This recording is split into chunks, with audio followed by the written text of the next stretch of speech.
It's called Titanic, Scenes from the British Wreck, Commissioner's Inquiry 1912, and it's what they call a verbatim play. After the Titanic sank, there were two inquiries, one held in New York and one held in London, and we're focusing on the one in London. And the verbatim part of it is that the characters are saying what they actually said at the time, word for word. It's a 36-day inquiry, so my job in that was to edit it down to about 2 hours. In a way, the whole process is quite a Beckettian thing, because what's happening is you know the big thing that happened, right? So we know that the ship sank. So what you become interested in the minutiae of how that might have happened, or connecting the people on board. There are, in the play anyway, there are 5 members of council, 5 barristers, and there are 9 people who give testimony.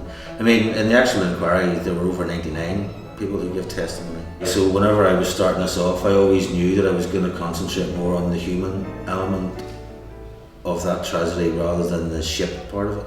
There are stories of great heroism, cowardice.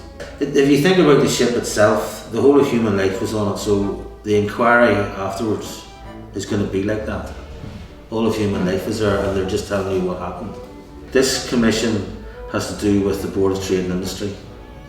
So they're looking at it from the point of view of who was working on the ship more than passengers on the ship. So the only 2 passengers interviewed were 2 first-class passengers, Lord and Lady Duff Gordon. I play Sir John Simon. He's the Solicitor General. So he's basically representing the government. He's a lawyer. I've actually worked with Charlie, the director, before. She assisted on a play that I did, a Harold Pinter play I did. I think when she got involved with the project, she got in touch with me and said, would it be something I would be interested in doing? And since I'd never been to Belfast before, and I didn't know very much about the Mac, I kind of thought it sounded like a very interesting, exciting project, particularly because it was also, covering the Titanic inquiry, and at a time where it seems like it's a very exciting time to be here. So yeah, I was very excited to take part. I think there is an obsession, and there always has been an obsession about the Titanic. I mean, they're massive on the Titanic in the States. My dad's a Titanic, which somebody said to me yesterday is the new word for somebody who is a fanatical fan about the Titanic. Belfast is celebrating the fact that they were responsible for building this amazing ship. So I think it's something that certainly should be celebrated as well as commemorated. And I think it's amazing that and it's important that people are doing it, particularly the home of when the Titanic was built. No one's obviously been very selective about what he's chosen to take from the inquiry, and also not only with what he's chosen to take, but even just how much of what he's taken he's actually chosen to present. The character I play is his creation, largely based on the fact that he felt, well, I need somebody to give you some sense of the world of the time. The Titanic at the time was a bit like the space race. They believed themselves to be at the cutting edge of technology.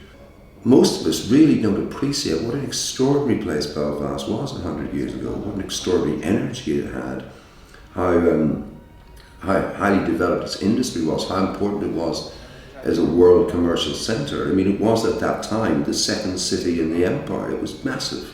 This was the greatest thing that mankind had yet managed to achieve in terms of international travel and all the rest.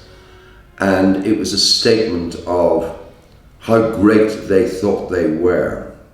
And it's a classic case of hubris, suddenly the whole world comes tumbling down. It's not just the Titanic after that, First World War and everything else. And that whole world just evaporates. It's a great story of courage and survival, as well as those people whose voices won't be heard anymore. Anybody has a real interest in what really happened, and there's danger, I suppose, of turning this whole Titanic thing into a gaudy kind of event, But this is the verbatim things that people actually said in trying to piece together what happened that terrible night. So if people really want to know what happened, they should come here, they should come to the Mac, this beautiful new building, and get used to the idea that there is something happening here and something which is about people, it's important. It cannot help but be very emotionally powerful because it just brings home to the reality of just what a catastrophic event it was, and the implications that it had for so many people, you know, and not only for so many people, but I guess in a sense for how a whole world at the time perceived itself. I mean, it was a huge puncture in that balloon, you know. This inquiry was the biggest piece of news at the time. You know, if you see pictures of it, every day it's bunged to the rafters. There's paparazzi waiting outside the courtroom for people coming in and out all the time to take photographs of them.